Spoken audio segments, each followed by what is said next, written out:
तो चलो जमानत मिलने में 30 की जगह 40 दिन हुआ, तो 40 दिन के बाद आप शपथ ले सकते हो। इसमें कोई जुडिशियल प्रोविजंस हैं क्या इस बिल में कि थोड़ा बहुत एटलीस्ट सुरक्षित महसूस करे एक यही सबसे बड़ा सुरक्षित महसूस करने का कारण है कि 30 दिन के बाद अगर आप इस्तीफा देते हो, उसके बाद में आपको जमानत मिलती है, जब चार्जशीट हो जाए वगैरह वगैरह, और जमानत अगर मिलती है तो आप शपथ ले सकते हो। इससे असुरक्षित होने का कोई भाव रखने का कारण के नजरिए में आप ऑलरेडी गिल्टी साबित हो गए ना, अगर आपको इस्तीफा देना है, फिर से इलेक्शन लड़ना है। ऐसा है, इसके पहले कितने स्टेज आते हैं पहले आप जान लीजिए। सबसे पहले एफआईआर होती है, और सीबीआई है तो पीई होती है, प्रिलिमिनरी इंक्वायरी होती है। एफआईआर होती है, एफआईआर पर आप स्टे ले सकते हो। उसके बाद में आपकी पूछताछ होती है, इस पर भी स्टे ले सकते हो। इसके बाद में आपका समन निकलता है, उसके बारे में भी आप स्टे ले सकते हो, और अरेस्ट पर भी स्टे लेते हो, और अरेस्ट होती है तो फिर जमानत के लिए अप्लाई भी कर सकते हो। ये 5 स्टेज आते हैं, रातों रात कुछ नहीं होता।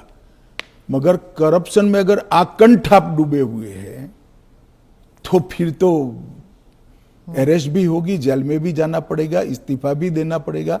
फिर भी अगर बाद में जमानत होती है तो आप फिर से शपथ ले लो भाई। मगर एक बात आप मुझे ये बताइए, क्या एज अ सीनियर जर्नलिस्ट आप इस चीज को ठीक मानती है?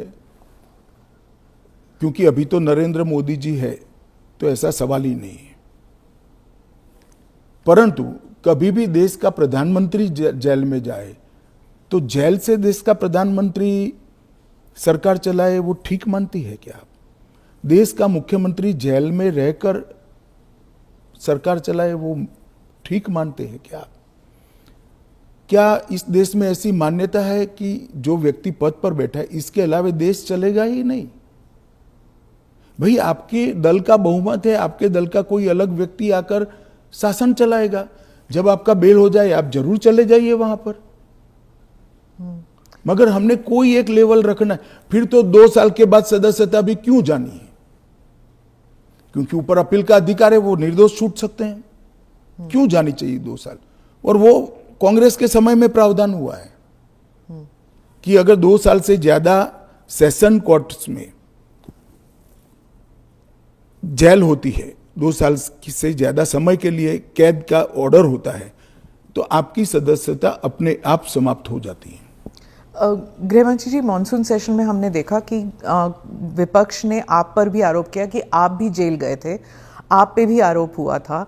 तो जब उन्होंने ऐसा कहा, आपने कहा कि मुझे नैतिकता के बारे में कांग्रेस से नहीं सीखना, उस बारे में आप बताएंगे हमें कुछ? जरूर बताऊंगा। मैंने इसलिए कहा था कि मेरे पे आरोप लगा और जैसे ही मुझे समन आया, अरेस्ट छोड़ दीजिए, सीबीआई ने मुझे समन किया, मैंने दूसरे ही दिन इस्तीफा दे दिया था। अरेस्ट तो मेरी बाद में हुई।